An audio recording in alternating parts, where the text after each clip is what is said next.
E aí, com essa história toda do Trump, vocês acham que vai acontecer alguma coisa com o Alexandre de Moraes? Bom, tem gente que ainda duvida, tem gente que acha que sim, tem pessoas também achando que está demorando demais, como no meu caso, estou falando por mim, claramente. Só que o Paulo Figueiredo gravou, né, o programa dele e contou algumas coisas sobre essa questão do Alexandre de Moraes, porque tem algumas pessoas também falando que o Trump não está nem aí pro Brasil. Será?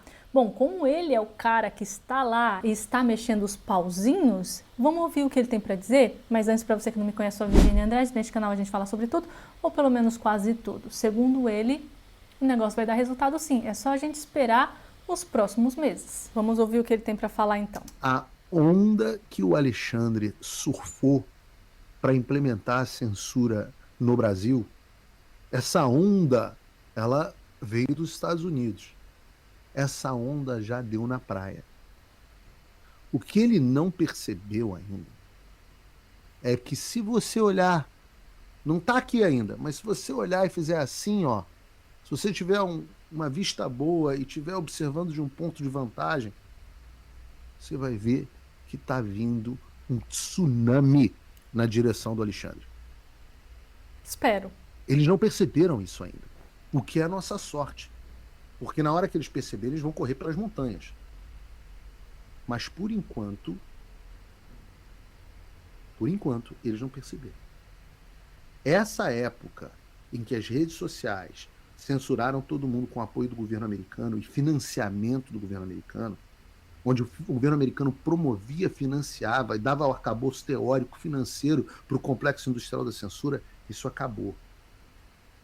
E isso tudo antes de qualquer relatório da administração Trump que vá, e a gente espera que vá, expor o conluio entre essas organizações, essas Big Tech e o governo Biden.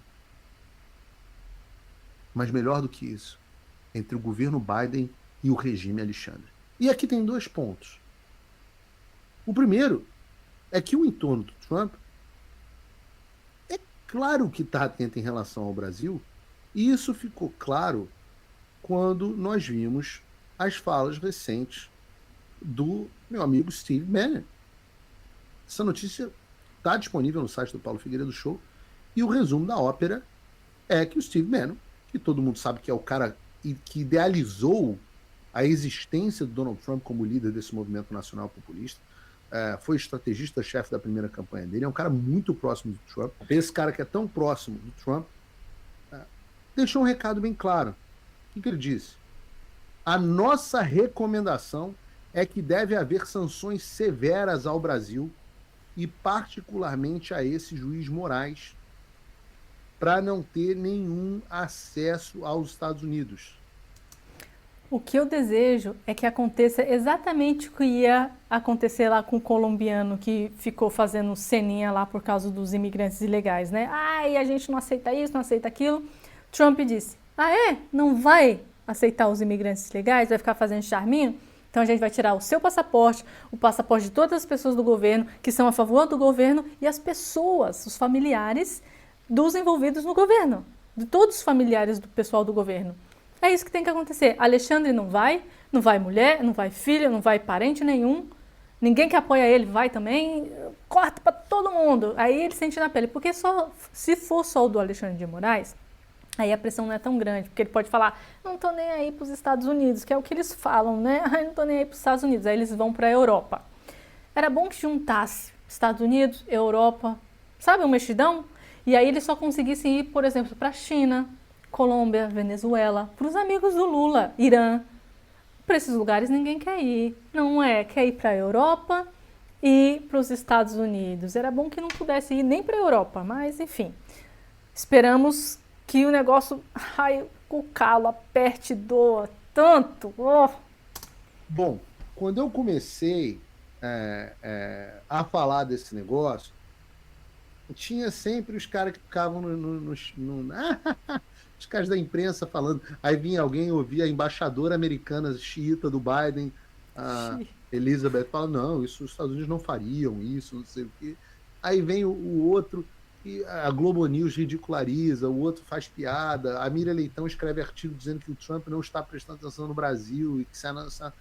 Eu falo assim, cacete, como pode? Mas agora, será que com uma das pessoas mais próximas do Donald Trump, será que ele falando, verbalizando num discurso, onde ele também disse que em algum momento Eduardo Bolsonaro será presidente do Brasil, e eu torço para que de fato seja. Falei pra vocês o que vai dar, né? Tem que dar um nome nos 45 minutos do segundo tempo. Postei aí, no vídeo passado, que a Michelle, já vieram falar da Michelle, já vieram falar que ele também estava envolvido no golpe. Calma lá, galera. Calma, não dá o nome agora não, que senão vocês vão ver. Não vai dar certo. Eu acho que eu conheço o Eduardo melhor do que o público e digo que seria assim, um dos grandes presidentes transformadores da nossa história. Ele está dizendo que essas sanções estão vindo.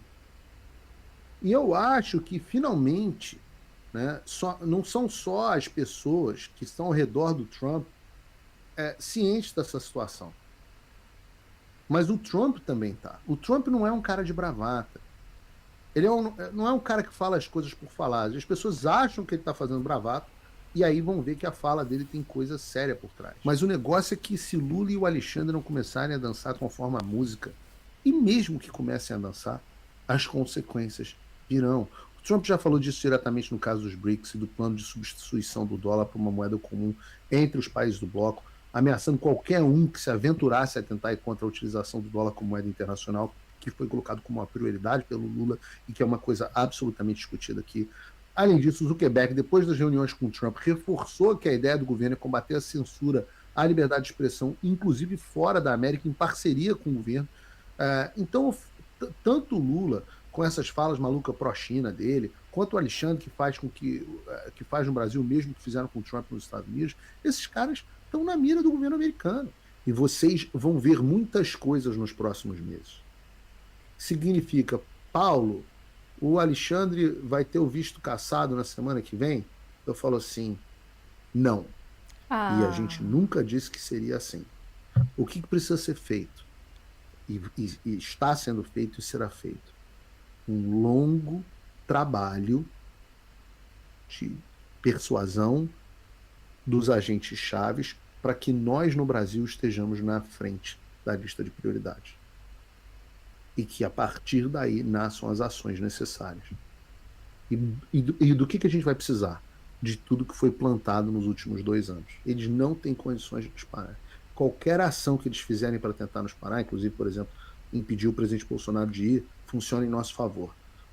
Prender o presidente Bolsonaro, nossa, óbvio que eu não quero que o presidente Bolsonaro seja preso, mas é tudo que a gente precisa para botar o Brasil na lista número 1 de prioridade. Quando o Trump começar a punir o Brasil, de certa forma, por causa dessas coisas, né, ou colocar sanções e tudo isso, né, no futuro, né, o Brasil vai ficar quebrado, terrível, né, vai subir o valor dos juros, vai ter que pagar mais para comprar isso, para exportar aquilo, blá, blá, blá.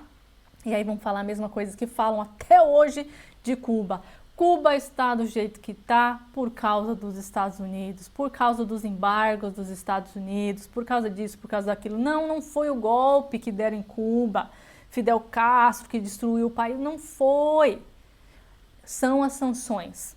É isso que vão falar. Ninguém no futuro, no caso dos esquerdistas, vão falar a verdade, que quem provocou a situação para o Brasil estar do jeito que está foi o Lula e seus amiguinhos. É por isso que a gente não pode esquecer, porque as pessoas esquecem da história e vão vivendo suas vidas, e aí quando a história se repete, todo mundo fica, como assim isso aconteceu? É porque acontece sempre, a história se repete, porque as pessoas esquecem. Então a gente não pode esquecer disso aqui. Onde começou? Lula chamando o governo do Trump de nazista, foi o que ele falou. Porque achava que a Kamala ia ganhar, aí depois vem pianinho dizer, então, veja bem, né? Eu falei isso pra vocês, enfim, todo mundo tá sabendo. Mas é isso, é assim que começa. Vão esquecer dessa frase dele, depois, quando o Trump fala assim, oi, nazista, quê? Ah, lembro. Então, 25% de taxa? Ou seja lá o que ele vai fazer. Enfim, mas que ele vai fazer, pelo jeito, vai fazer. O quê? Só o futuro dirá, meus amigos. Mas é isso, espero ter informado vocês um pouco mais. Um beijo, até a próxima e tchau.